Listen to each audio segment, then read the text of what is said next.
a stupid president is one who provokes the other major powers. And so this is Trump's single biggest challenge, because the world's fate depends on this kind of challenge.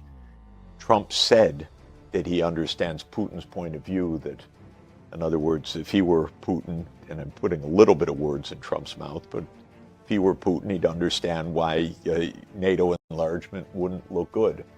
If he does the same thing, putting himself in China's perspective, and sees the United States arming Taiwan over China's big objections, or militarizing further the South China Sea, and building up missile systems, building up AUKUS, building up military relations, urging Japan to remilitarize, and so forth. The basic point is we have three military superpowers armed to the teeth. And you could add India also as a major nuclear power that is also not so powerful in the conventional arms, but significant globally. None of these three powers can defeat the other, even conceptually, other than through world self-annihilation. In other words, the only threat that China faces from the United States is tantamount to a full nuclear war. The only threat that the United States faces from China is tantamount to a full nuclear war. The United States could not defeat Russia. Russia could not defeat the United States. Given all of this, the fact of the matter is we're actually secure, the major powers, if we don't blow up the world. The only risk to the major powers is world destruction. So if we stay out of each other's lane a bit, keep space between each other, don't provoke each other, the world actually is stable. The problem of the last 30 years was that the United States didn't know that there were two other superpowers whose lanes they kept crossing. So the United States thought Russia was a pushover, nothing to worry about. If we want to expand NATO to Ukraine, nothing Russia can do. If we want to expand NATO to the Caucasus region, nothing to do. If we want to expand NATO to Central Asia, nothing Russia can do. Well, the Ukraine war resulted from that kind of thinking, and it proved that the United States cannot beat Russia in its own neighborhood with conventional arms, and that any attempt to escalate, Russia would escalate, and we'd be on the way to world destruction. So the United States, I think, learned a lesson from this. Well, let me put it this way.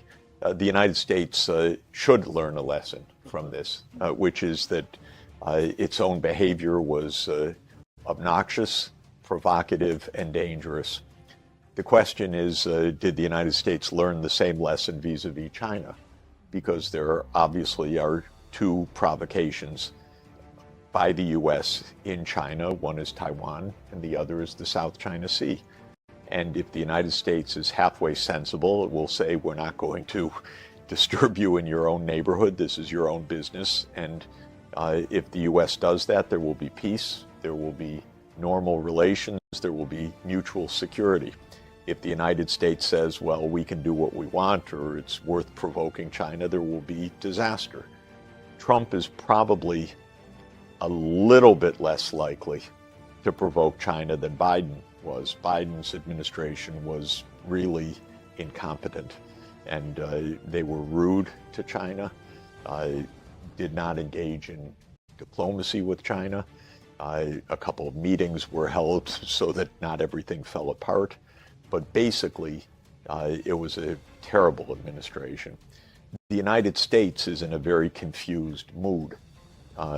And when I say the United States, all I mean is the elite in the security system, because the U.S. mentality, and Trump expressed it in his inaugural address, is the U.S. is the exceptional country. And if you take that belief seriously, you end up creating a lot of trouble because other countries just want you out of their front yard or backyard. And so whether Trump gets that and uses restraint, that's the major test of his presidency, actually. A smart president is one who exercises restraint in the mutual interest of the major powers. A stupid president is one who provokes the other major powers. And so this is Trump's single biggest challenge, because the world's fate depends on this kind of challenge. Trump said that he understands Putin's point of view, that, in other words, if he were Putin, and I'm putting a little bit of words in Trump's mouth, but if he were Putin, he'd understand why NATO enlargement wouldn't look good. If he does the same thing, putting himself in China's perspective, and sees the United States arming Taiwan over China's big objections, or militarizing further the South China Sea, and building up missile systems, building up AUKUS, building up military relations, urging Japan to remilitarize and so forth, he would understand that the U.S. is provoking a lot of the reaction that it is pointing to, and rather both sides should calm down. Look, the United States, Trump can't even accept Greenland as being an independent country. He thinks Canada is a state. What he's really saying is, this is the Americas are our backyard. The point I'm making is not that it's right to threaten Mexico or Canada, but if Trump uses the same logic just a little bit and understands China's point of view about America's actions, he would then adopt a more restrained point of view. And if he does and says, we don't want to have war with China over the South China Sea or war with China over Taiwan, this would improve global security incredibly. So all of this is to say, yes, China's making huge advances in many arms systems, in missile systems, in nuclear, in hypersonic systems, and so on. Not surprising. But we don't want an arms race. We want mutual restraint.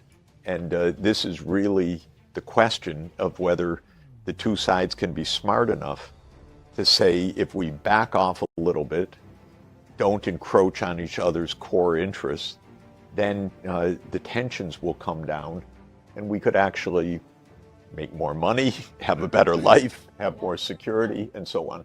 What do you guys think? Do you guys think he is right that the U.S. can no longer push other countries around? Please leave your comment below. We would love to hear from you. Thank you for making it this far. If you like this video, you might want to share it with a like-minded friend. Thank you, and as always, stay blessed.